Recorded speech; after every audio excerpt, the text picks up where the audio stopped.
Comment gérer son temps? Vous travaillez sur le web mais vous avez des difficultés à gérer votre temps? Bonjour à tous, je suis Léa de LearnyBox et je suis moi-même une infopreneuse qui gagne sa vie grâce à cet outil complet qu'est LearnyBox. Si vous voulez découvrir la plateforme pour vous lancer et commencer à gagner de l'argent sur le net, découvrez nos services grâce à la formule gratuite sur notre site internet. Connaissez-vous les 3 lois pour gérer votre temps? Dans cette vidéo, nous allons voir ensemble les 3 lois qui vous aideront à gérer votre temps de travail. En tant qu'entrepreneur, vous savez mieux que personne à quel point le temps qui passe ne se rattrape pas. Évidemment, il est important de travailler, mais il est encore plus important de bien travailler. Le temps est votre ressource la plus précieuse, mais elle peut aussi devenir très vite votre pire ennemi. Il est donc important de vous constituer une organisation de travail efficace. Commençons avec la première loi, la loi de Pareto, pour une organisation efficace. La loi de Pareto, aussi appelée loi des 80/20, nous vient d'un économiste italien du 19e siècle. Elle est un outil fondamental dans le domaine de gestion de la qualité. À l'origine, Vilfredo Pareto avait le constat que 80% des richesses du monde étaient détenues par seulement 20% de la population. Alors il a été mis en évidence le principe selon lequel 20% des actions rapportaient 80% des résultats. La loi de Pareto a étendu ce principe à un grand nombre de domaines différents, à quelques proportions bien sûr, puisque le ratio peut parfois être de 70/30 par exemple.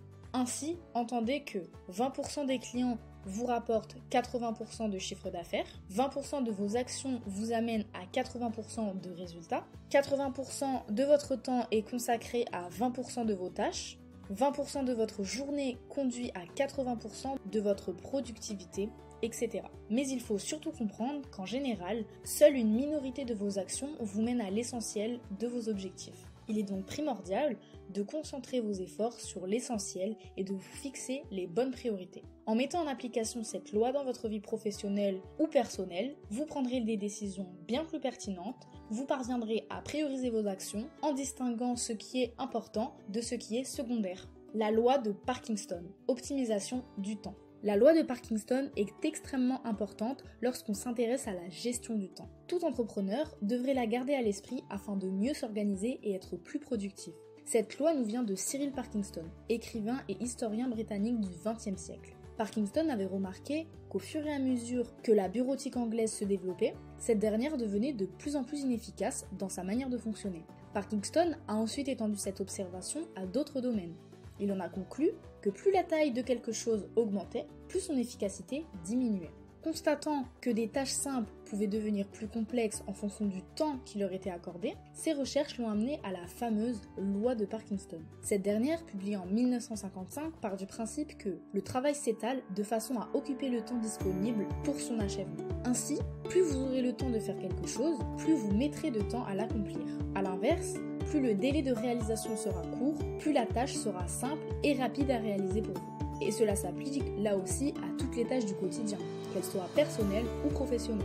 Connaître cette loi vous permettra de saisir l'importance de vous fixer des délais et de vous imposer des limites afin de ne pas perdre de temps inutilement.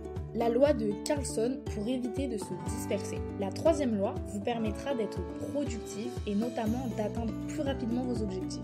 On doit cette loi à Sun Carlson, économiste suédois qui a étudié le travail des managers au début des années 1950. Carlson s'était rendu compte que ces derniers étaient constamment sollicités et donc interrompus dans leur travail. Et cela nuisait fortement à leur productivité. L'économiste avait alors déduit de ses recherches qu'un travail réalisé en continu prend moins de temps et d'énergie que lorsqu'il est réalisé en plusieurs fois. En effet, après avoir été interrompu, une forte dose d'énergie et de concentration est nécessaire pour nous reconnecter à la tâche sur laquelle nous étions en train de travailler. Certains disent même qu'il faudrait plus d'une vingtaine de minutes pour nous y remettre pleinement. De nos jours, les possibilités de distraction sont extrêmement nombreuses. Appels téléphoniques, e-mails, réseaux sociaux et bien d'autres sollicitations nous sortent à tout moment de notre concentration. La loi de Carlson vous aidera donc à couper toutes sortes de distractions lorsque vous devrez vous concentrer sur une tâche spécifique. Peut-être penserez-vous désormais à mettre votre téléphone sur silencieux. Peut-être penserez-vous également à réorganiser votre journée.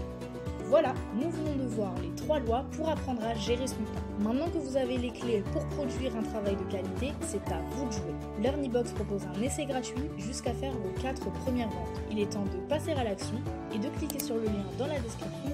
Vous lancez vous aussi dans l'aventure extraordinaire de LearnyBox. À bientôt chez LearnyBox.